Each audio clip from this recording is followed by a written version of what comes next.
I have done stoves in a hyperlapse before, and I'm thinking I'm going to post that as well. But what I am going to show you is some detail that we need to have said for the ovens. So these two rags are rags that I've used on countertops, fronts of cupboards.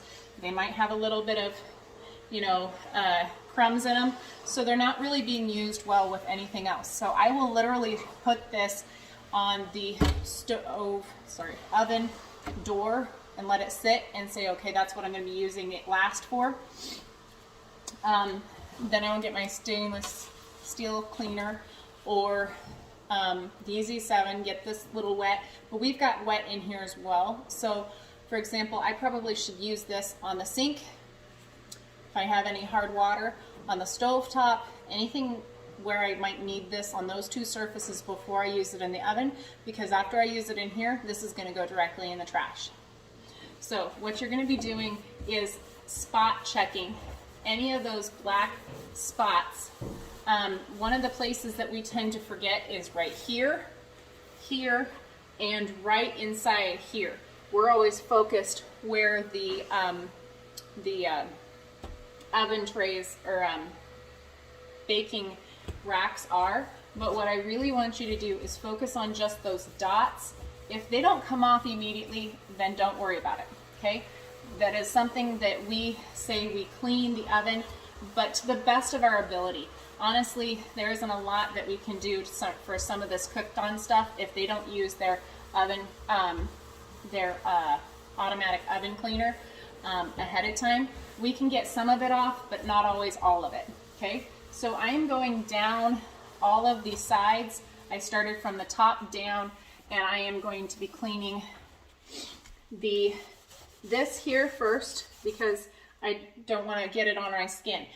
The oven cleaner is something that is so toxic, it can actually give you a third-degree burn. It'll take your skin off after time. So you always want to have a wet rag available that has either water or the EZ7 on it so you can wipe it off your skin immediately. Please take concern on this.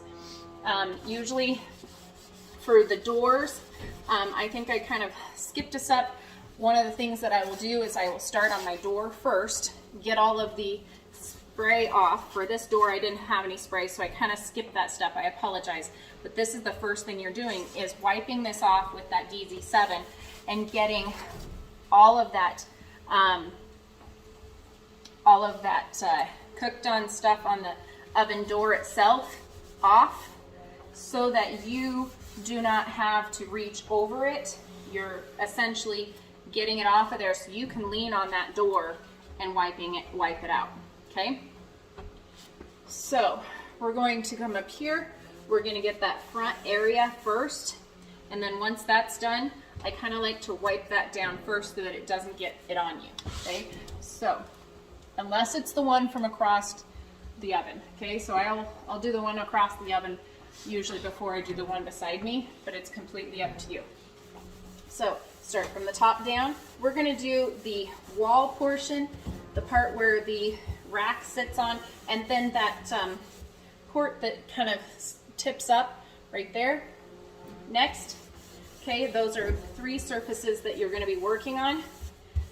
I'll go underneath, and then I'll just go back. Does that make sense? And it should get it all done as you go back and forth. You're pushing quite a bit of pressure on this. Ovens are not easy to do, okay? That's why people hate doing them. This is a kind of above and beyond, not a lot of reoccurring clients are huge fans of cleaning their oven, but at the same time, they don't really give it much thought either. So they would, so it is something that we just do. I will do this wall over here, and then I will do the back of the oven next, okay?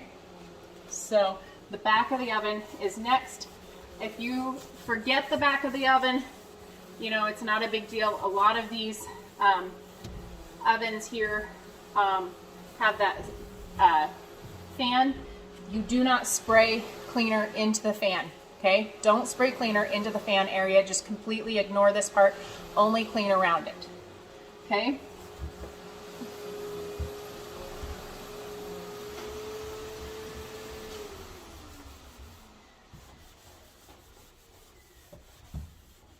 Okay, and again, once you're done scrubbing, you're going to be wiping that down. These back corners right here are the ones that are most missed for wiping it down. You'll tend to find when you come back into a home that's reoccurring that the back areas, these corners down here, all the way to the corner and everything is where we'll have these white spots. And what that white spot is that is a some oven cleaner that was left. So I'm going to get a good option of kind of showing you what happens to these ovens if you don't use the oven cleaner portion of the. I'm going to give about 5 minutes of scrubbing on these spots, but there literally is no reason to keep going because you just can't. You can't get it off. That's not something that is even possible. Okay?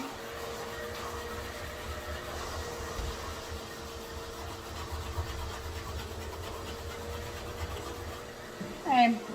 So I'm going to use that rag to wipe the majority of it up. Okay? And in this circumstance, I'm going to need, again, 2 rags. So there's that other one. I'm going to be wiping the sides down now instead of using that other rag. Now, if your gloves break while you're doing this, get another pair of gloves. You cannot get this on your skin. And as you can see, I'm starting to get it like a little bit on my skin. I'm going to finish up wiping, and then I will go wash up my hands, take off my gloves, and wash up my wrists and stuff as soon as I'm done with this. Finish this with either stainless steel cleaner or Windex, whichever one you have access to easiest.